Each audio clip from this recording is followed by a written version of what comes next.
What happened? That's the question. There's a lot to unwrap here. I've learned more in the last 10 years, 2010 to 2020, than I have my entire life. And I'd also have to say that I've seen things in the last 10 years that I never thought that I'd see in my lifetime.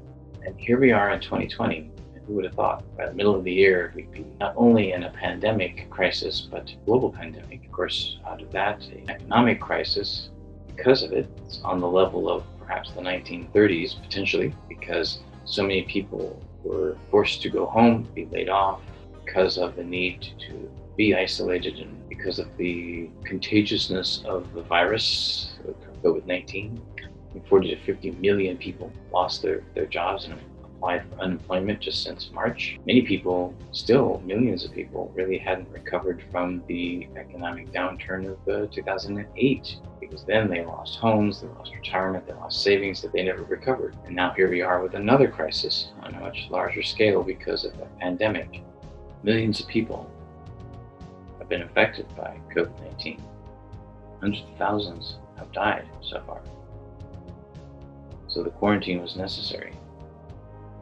They're still learning more about the nature of the virus and potentially could happen in the future as other strains develop. And many societies were just not prepared, not for testing, not for supplies, not for workforces. The first actions towards solving it were stimulus bills involving trillions of dollars that primarily went to billionaires and mega millionaires.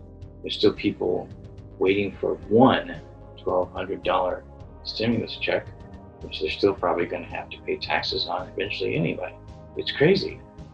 I don't know what other word to say.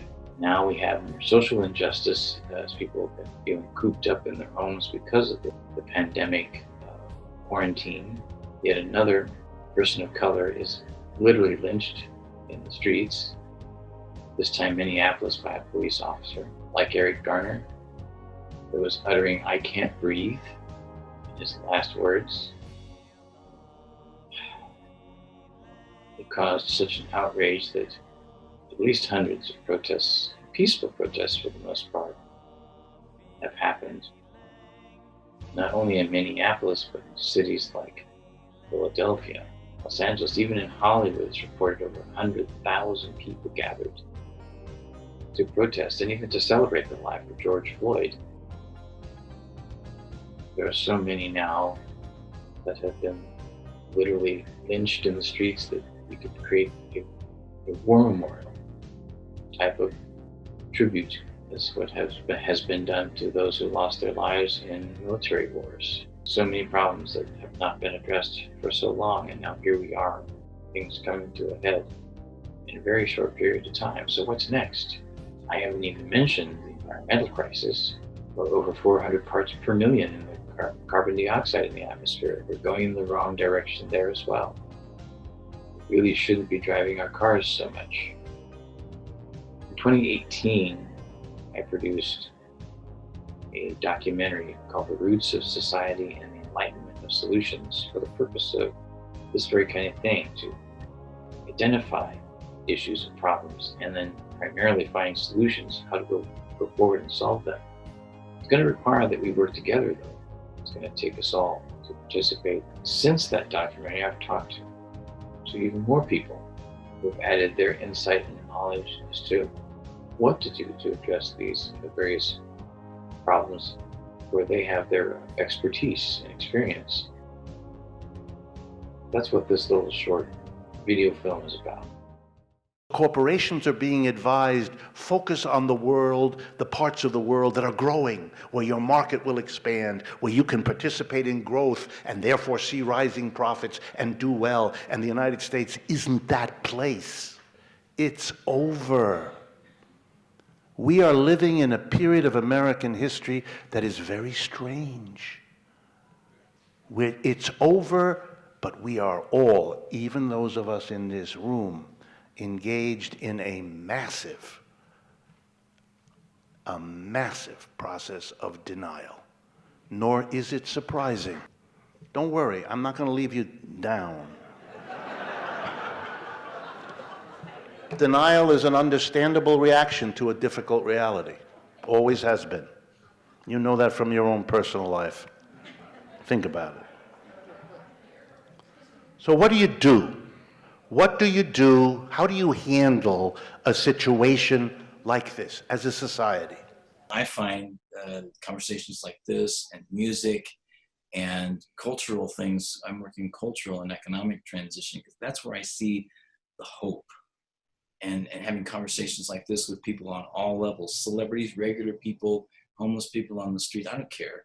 Everyone has a soul. That's what I see the hope is. How do you think your father would look at all this that's going on right now? Well, he made a decision, a personal and creative decision to become the person who disengaged from the species. He decided to walk away from it all. When he did The Planet is Fine, that was in 1992 on his Jammin' in New York show. And it was very controversial because, he wasn't saying don't try to save the planet, but he was saying the only reason you're trying to save the planet is because you're trying to save your life, your convenient life. Like, let's just get real about it. Ego. Yeah. Yeah. Like, you're trying to save it so that you're not inconvenienced anymore. And if you really want to save the planet, then we would stop driving cars. Yes. And we would stop eating beef. We have a jobs emergency and we have a climate emergency. We can only fix them together. So we call for the creation of 20 million jobs, like the New Deal, where we created millions of jobs in a matter of months, actually.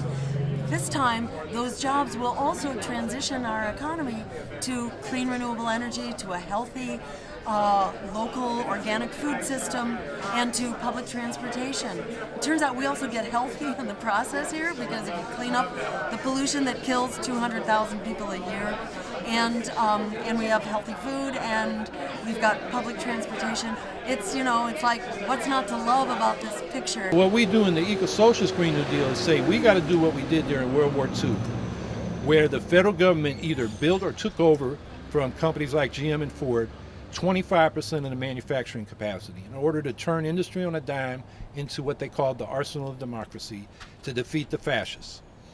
And we need to do nothing less for climate change. So in addition to the public power sector, we want a national railroad corporation to build electrified freight rails, electrified high-speed bullet trains between the cities, and within the cities, the light rail trolley systems. Like, we got a trolley track going right by us. Right here, exactly. LA had the largest trolley system in the world, and by a conspiracy of the auto and oil and rubber companies, bought it out, tore it up, and put them dependent on buses.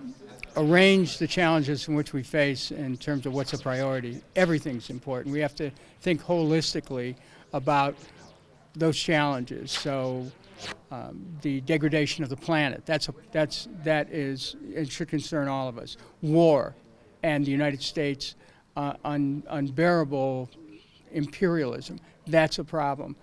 Trade laws that don't allow for workers' rights, human rights, environmental quality principles.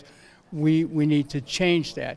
The fact that so many young people can't get a decent education. All of these things should concern us, and we have to have the ability to be able to hold multiple goals simultaneously and pursue a newer world without saying, well, first we got to take care of this and then we take care of that. No, there's so many different things that we have to work on simultaneously, and I think we're capable of doing that. I'm an advocate for worker cooperatives. I believe that the UK Labour Party's manifestos democratize the economy, has some really good ideas in it about how to allow the workers to be owners, the right of first refusal, to actually buy a company out together as workers. What do you think about that as a long-term solution going forward for our country?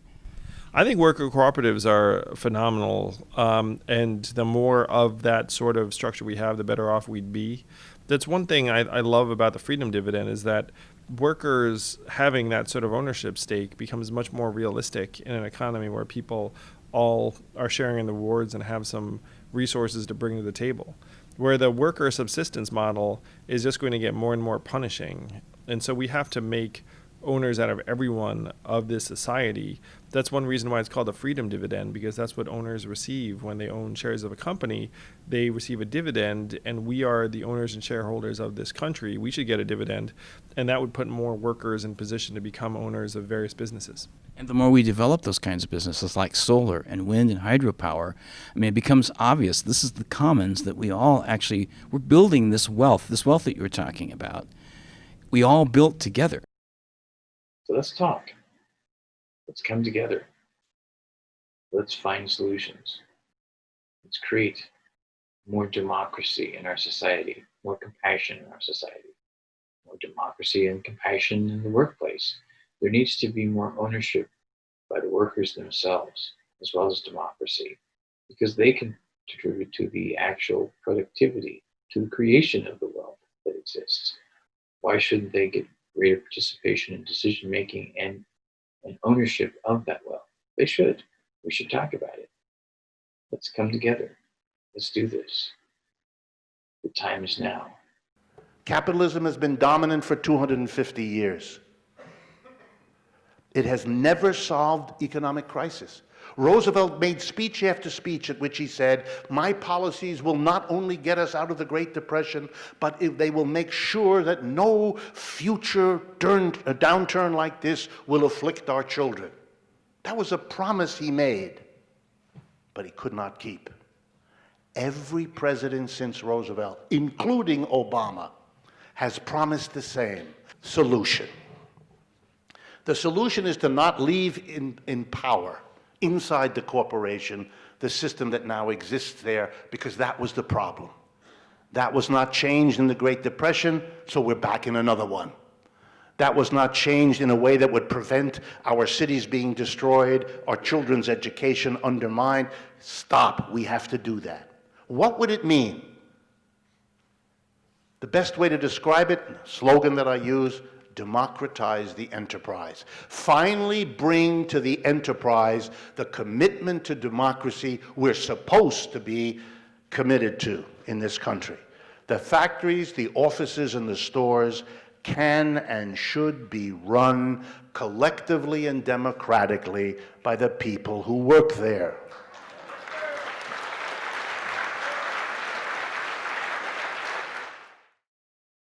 Very few people really are what you would call the source of the problem.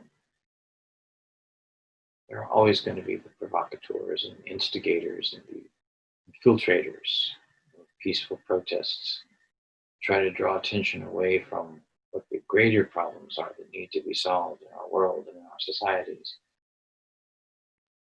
Let's focus on the real solutions, bring people together peacefully and thoughtfully. We can do this. Take care, be safe, peace. The condition of truth is always to allow suffering to speak. Suffering from wherever it comes. We are an inclusive group. Yes, we come against the grain, but it's our common humanity. So yes, we are open to prophetic Mormon brothers and sisters if they believe that corporate greed ought to be eliminated. That's right. Give the prophetic Mormon brothers and sisters a hand right now if they want to come here and join the movement. We're here for the progressive, agnostic, and atheistic brothers and sisters. Come and join the movement. That's right. Even for prophetic black Baptists like myself. That's why I'm here too. I saw a picture of Brother Martin Luther King Jr. Put it back up again. Show Brother Martin. Where's Brother Martin? Somebody put Brother Martin's picture up. That's part of our legacy too. For our prophetic Jewish brothers and sisters, come and fight corporate greed. This is part of the movement. Our Muslim brothers and sisters, come join the movement. Buddhist brothers and sisters, come join the movement. We cut against the grain. Not only that, but we are international, because corporate greed cuts across national boundaries, and we know we got to cut radically against the grain, and that's why it's a blessing for me to be here. I saw the same thing in New York, Occupy Boston as well as Occupy LA. The focus is on corporate greed It talks about individual liberty. It talks about social justice. It talks about democratic accountability, especially the 1% who own 40% of the wealth.